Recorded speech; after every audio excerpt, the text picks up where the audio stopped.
el sacrificio de Cristo que Él hizo por nosotros, por ti en la cruz, redundó en la inmortalidad para tu alma.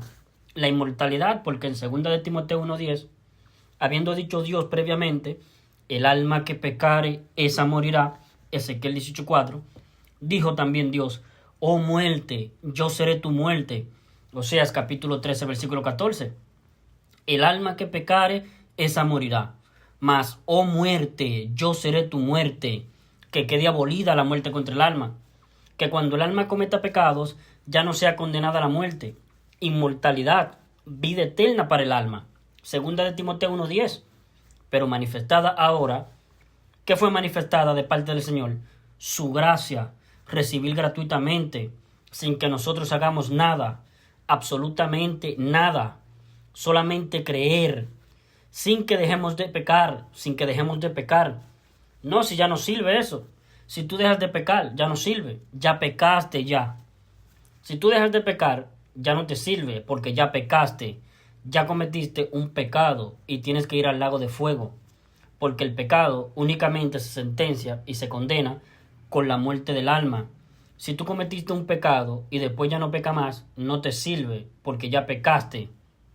Algunos pecarán mucho, más sentenciados a la muerte del alma. Otros pecarán poco, tal vez pecarán una vez pecará, pero está sentenciado ya. Tiene que ir al lago de fuego, igual que todo lo demás. Un pecado basta uno. Un pecado cometido basta para que el alma quede sentenciada a la muerte. Y una vez que el alma quedó sentenciada a la muerte por haber cometido un pecado, ya no importa si ya no peca más. Como si pudiera el ser humano no pecar nunca más. Pero ya no importa. Porque aunque si pudiera no pecar nunca más, ya pecó. Está sentenciado. Y la sentencia tiene que ser ejecutoriada. Entonces, ¿quién paga por tus pecados? ¿Quién paga la cuenta total de tus pecados? ¿Crees que te la pagó Cristo en la cruz? Vas al cielo. Si no lo crees, lo invalidas. Pagarás tú. Tendrás que ir tú por las tuyas. Vas por las tuyas a la eternidad. No vas sustituido por Cristo. Pagarás tú por tus pecados. Morirás en tus pecados por no creer que Cristo murió por tus pecados. Morirás tú en tus pecados.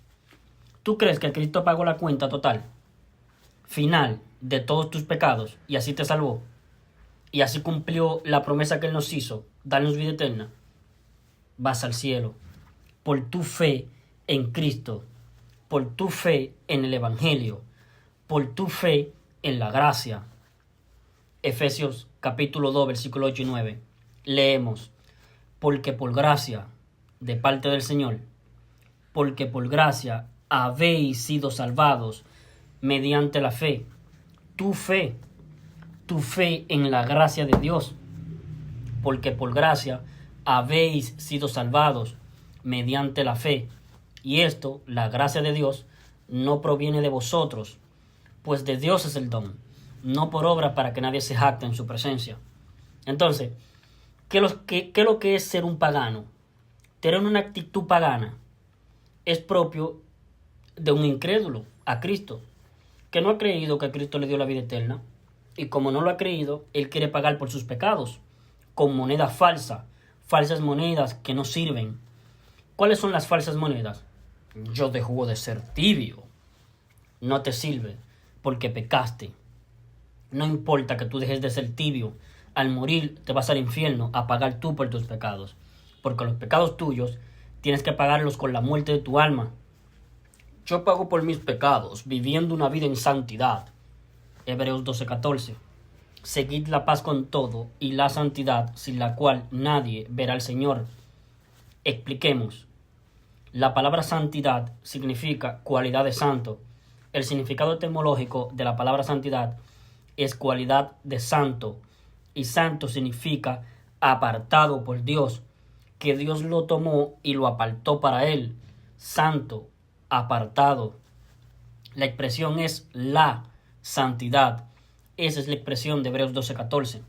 Seguid la paz con todos y la santidad, sin la cual nadie verá al Señor. Sin la cualidad de tener ustedes la condición de ser personas que por Dios han sido tomadas de entre la gente del camino ancho y apartadas para Él, al camino angosto que va rumbo a la vida, ninguno de ustedes le verá.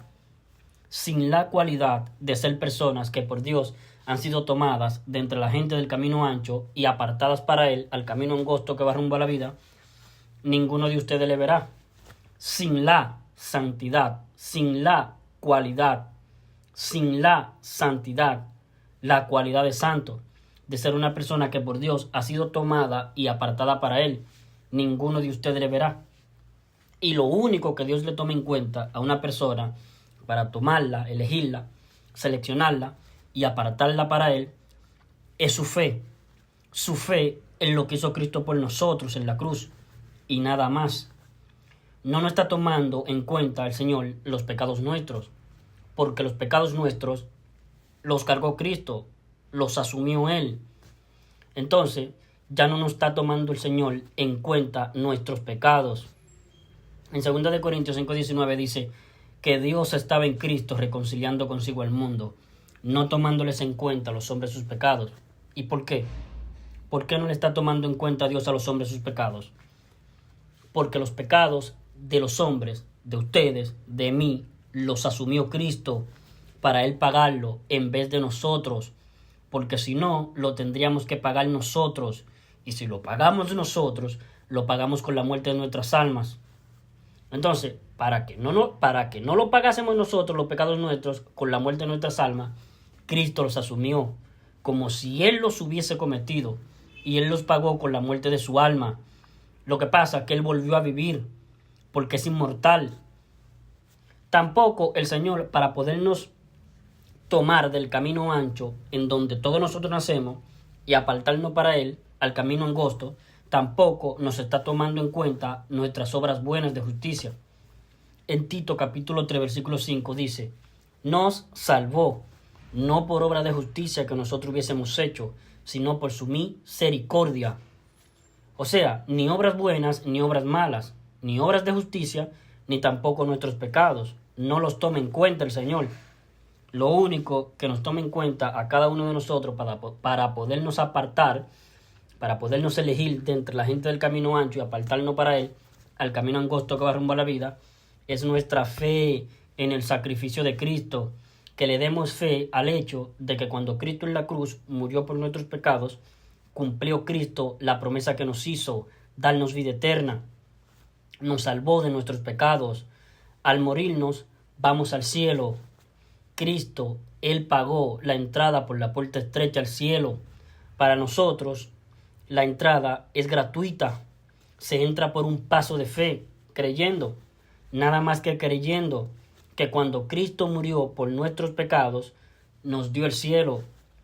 Todo pecado que nosotros cometamos, no queriendo cometerlo o queriendo cometerlo, cuando somos malos nosotros, mentimos, robamos, incluso podemos llegar a matar, todo tipo de pecado que nosotros lo cometamos, lo queramos cometer o no lo queramos cometer, no importa la intención, tampoco importa el tipo de pecado cometido, si fue una codicia, una mentira, un asesinato, no importa, ni siquiera importa la cantidad total de pecados cometidos, todos los pagó Cristo. Entonces yo tengo que creer que esta sustitución ha sido suficiente o más que suficiente para darme la inmortalidad. Entonces, en 2 de Timoteo 1:10 leemos: pero manifestada ahora la gracia, eso fue lo manifestado de parte del Señor, su gracia, pero manifestada ahora la gracia, mediante la aparición del Salvador de nosotros, Cristo Jesús, que abolió por una parte la muerte. Oh muerte, yo seré tu muerte, abolida la muerte contra el alma, y sacó a luz por otra la vida y la inmortalidad para el alma. El alma quedó inmortal, no puede ser condenada a la muerte por sus pecados. O sea que yo puedo pecar todo lo que quiera y nunca más hay pena de muerte para mi alma. Le dio la inmortalidad a mi alma mediante el Evangelio, mediante el hecho de que Cristo murió por los pecados míos, por los pecados tuyos, por los pecados de nosotros. Él los pagó. Él pagó la cuenta total de nuestros pecados. ¿Cree en el Evangelio? ¿Cree que de esta manera Cristo nos ha dado la vida eterna, la inmortalidad, mediante el Evangelio? Como dice 2 de Timoteo 1:10, Bueno, si no lo crees, anula, invalida lo que Cristo hizo por ti, quedando expuesto tú a tú tener que pagar por tus pecados, a tú tener que partir la eternidad por cuenta tuya. Vas por las tuyas, no vas sustituido por Cristo. Yo por lo menos voy sustituido por Cristo, porque he creído en la sustitución. Cristo en vez de mí, Cristo en vez de ti, sustitución, que Cristo murió por los pecados de nosotros, como dice 1 Corintios 15, versículos 3 y 4, que Cristo murió por los pecados de nosotros. Esa palabra por significa sustitución, por ti, por mí, en vez de ti, en vez de mí, en lugar de ti, para que tú no seas condenado a la muerte por tus pecados. Él fue condenado a la muerte por los pecados tuyos, por los pecados míos, por los pecados de nosotros. Fue Cristo. Él pagó. Ya no tienes que pagar tú. Lo hizo Cristo usando su presciencia, el preconocimiento anticipado de saber el Señor todas las cosas que han de ocurrir antes de que ocurran, sabiendo cuándo yo iba a nacer en el futuro, cuánto tiempo yo iba a vivir hasta que yo me muriera. Lo supo. Por lo tanto, supo toda mi vida. Y por lo tanto, supo todo tipo de pecado que yo lo voy a cometer o no hasta que yo me muera. Y los cargó todos en su cuerpo y me los pagó anticipadamente. Que Cristo murió por los pecados de nosotros. Nunca te olvides de esto.